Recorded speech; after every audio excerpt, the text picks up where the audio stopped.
Hello, today we're at the Harlow Playhouse and with me is Wayne. Hello Wayne, how are you? Very good, Peter, how are you? Haven't seen you for a little while. It's been a good Yeah, year. we do chat now and again, we give each other a phone call and text now and again, don't we? It's good to stay in touch, yeah.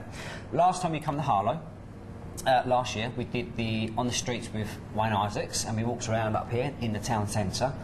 How did you feel about that day? You know, when you got home, did you have any points and views on that? To be honest with you, I mean, we must have read for about 12 people, and it wasn't until you put the footage on your website and I played it back and looked at it, and people were giving me feedback. They were saying, you know, how brilliant it was. And it's been played so many times on YouTube. Yes, of course, as Harlow TV, we also put it on YouTube as well. And there's been quite a few comments on the last reading that you did. Yes. There was that young lady in the Harvey Centre. That's right, yes. And she was close to tears. Yes. And we've had quite a few feedback on that. She actually got in contact with me for a reading afterwards as well, because following on from, you know, the short reading that she had, she wanted more.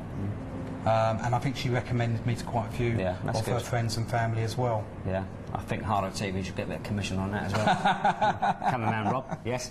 Now, since then, just tell us, you know, what you're doing now. I mean, I understand you're on Sky TV and the Free Sat. Is it shown? Sky Psychic Interactive, channel 886. And that's also shown. Is it shown on Virgin Media as well? It's shown on Virgin, Bravo. Also, there's a live stream on the actual website. So if you haven't got Sky, you can watch it live on the actual website. Can you explain what you actually do on Psychic TV? I mean, for people who don't watch it or haven't watched it yet, I mean, what do you do? What we do is most of the questions we ask, you know, that come in are about love situations or work situations, and what the viewer can do. The viewer can actually text in a question that they need an answer for. They can also leave a call or comment, so I'll actually hear their voice and can tune into a voice vibration. We also then go to the phones as well, so people can actually phone up and have a good telephone reading as well. So it's my way of getting out and helping as many people as possible.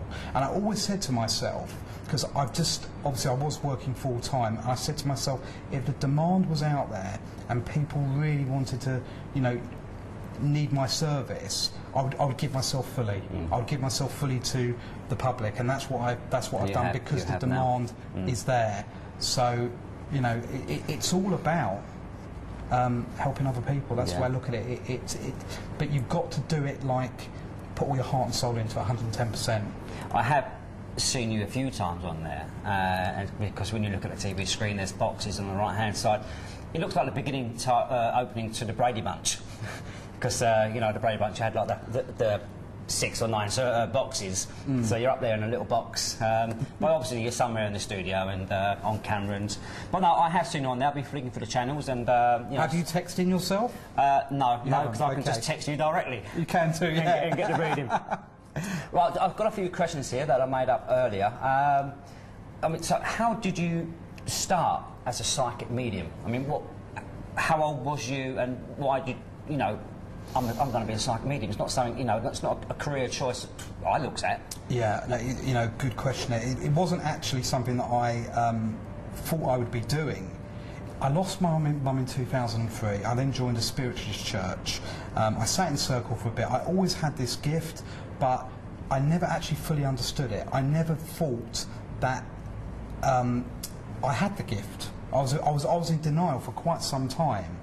It wasn't until I started demonstrating it and using it that the information I was giving other people could actually take, and it went beyond luck.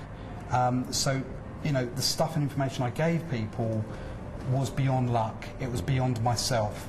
The information that I get is from my guides, my spiritual guides that are with me, helping me help that other person. And I go into a zone, you know, when I'm giving a reading, I go into a zone that I'm not quite myself. Have you got a guide? I mean, because Derek Carr, for instance, he's got a guide, Sam. So, have you got a guide? I have got a guide. Have they got a name? I have got a guide. I've actually got my twin brother who died at birth. I never actually met him because he was part of me, and he looks exactly like me, but he's got blue eyes, and he's identical to me. He's my identical brother. And he helps me. I believe he helps me. In fact, I know he helps me with my mum.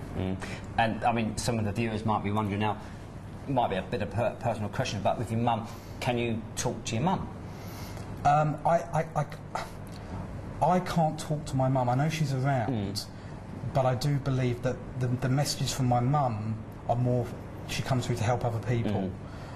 Yes, I can talk to my mum. I don't feel, to be honest with you, I have the need to talk to my mum because I believe in the other side and I believe there's life after death, and I believe that she's doing her own thing in heaven.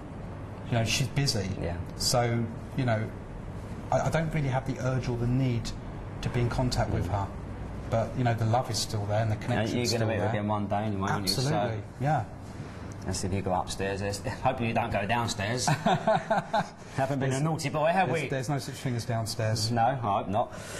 Anyway, I've got another question for you, just rolling on here.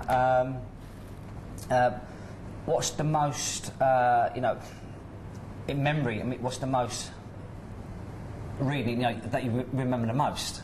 You know, is there one that sticks out? You know, well, we had the one up the town centre, that lady in the harbour centre there, but does any stick out, and, you know, does it become emotional as well, these readings? They do become emotional. I mean, what you learn is you learn to detach yourself once you've given someone a reading, but the emotional ones or the significant readings that you give do stay in your mind. And there's one in particular where a brother and sister came to see me, they wanted to find their adopted parents. And this is not something that I normally undertake as a psychic, but I did take this on. They did come round to my house, and I did say to them that you need to contact the orphanage, and there'll be a letter waiting for you, and it will be from your brother. And the letter would have been there for about 10 years. So I gave all this information. He phoned up the orphanage. There was a letter there. He went over to Poland. He literally flew over there the next day, and he met his mum, siblings that he never knew he had, all because of what my guides had actually told him. And there's actually a testimonial on my Facebook page with pictures of him and the family.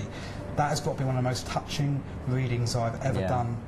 They're all touching, but that one in particular, where you bring a family together, that he never knew he had this family. I'm so grateful. That touches me. I mean, it must be hard. I mean, if you're sitting down in front of people, and if they start crying because it's emotional, I suppose, to restrain yourself and not to cry, you know, because it must affect you as well. You know, you're bringing love back into this family, and you know. Well, what happens, Pete, is when someone does cry, those are release of tears. And one thing that I do is I carry on, because I know that person's not in pain. They're actually releasing their tears, and those are normally tears of love. They are releasing their love for that person on the other side. And I think, you know, if they do cry, they go away feeling relieved. Yeah. They feel so much better. So at the time you might think, oh, they're upset, oh, you know, shall I continue, shall I carry on? They're coming to me for a reading. Yeah. They're coming to hear from their loved one. They expect to be crying, you know, because they love them. Yeah, yeah. I wrote down here, what's the most, what is the hardest obstacle you've had to overcome? So, I mean, you said you've been working full time. Yes. So, I mean, did you find that was getting in the way of what you want to do as being, it was, a psychic medium? I think, yeah, I mean, getting back to the obstacle, the hardest thing I probably found to sort of think of was to actually accept this is me, this is part of me, this is what I'm meant to be doing. And now that I've accepted that, you know, doors are opening now, things are coming to me because my doors are open to receive the work, to receive the information and help others. Like all the charity work that I'm getting involved in as well, with the help of celebrities as well. I'm doing a few things on that side as well. And you come down to London with us once to the Big Brother that was housemates ex-brother housemates party. There's a few ex-housemates down there, and you did one or two readings down there as well on the street, didn't you? Absolutely, yeah. Charlie and some of the others. Yeah, that was fun. Yeah, I'm sure there's going to be more coming up soon. Again, just moving on. What is your motto, you know, or stroke advice you live by? Okay, well, I think live life to the full. Take each day as it comes, and imagine it's your last day. Just enjoy every moment in time. Appreciate all the loved ones and everything you have around you. Well, and don't look back, you're saying. Don't look back, but don't take anything for granted. Yeah. You know, and things happen for a reason sometimes, you know. But I think it's about learning about ourselves, understanding why we're here, understanding what our journey is, and having goals in life, and just doing good for the world. You know, doing good things for the world. Helping others, basically. Helping others and helping the world that we live in. Okay. Now, you talk to many, many spirits come to you, but you personally, what famous spirit, you know, would you like to, you know, talk to? If it be Elvis Presley or, you know, Princess Diana? Yeah, I think I'd like to contact Michael Jackson. Yeah, I to be honest with you, I've got to be honest with you, they're normal people, and the work that we do, it's not about contacting a celeb, it's about contacting anyone that wants to be connected with their loved one. So, for example, if someone famous came to me and they had a famous dad, it would be no different. People are people, so it makes no difference. Well, you never know. You know, you might be somewhere one day, and or even in a theatre like this, you know, someone's trod the balls, you know, and they've passed on and might still appear in spirit. So, yeah, you never know. I've just got one more last question for you. I know we kind of touched on this earlier, but, you know, current projects. Excuse me. Yeah. As you said, you know, you're on Sky. I think you've gone to Sky 3 days a week at the moment. So, are you hoping to, you know, like one day, for instance, like appear here at Harlow Playhouse and other big venues across the UK? Well, my plan is at the moment I'm going to be doing a paranormal investigation in Wales, and that's going to be filmed as a pilot to hopefully take to TV. I would love to do a haunted... Similar to Most Haunted, sort of. Similar to Most Haunted, but there won't be loads of people. It won't be edited. It won't be for the TV. It will just be captured as it is. You know, no gimmicks. Yeah. I mean, like people running past in white sheets with holes in there. Yeah, just pure natural stuff captured on camera. So you've got that coming up, and you still do your own readings in a way. People can contact you. What is your website address? So www.wayne-isaacs.co.uk.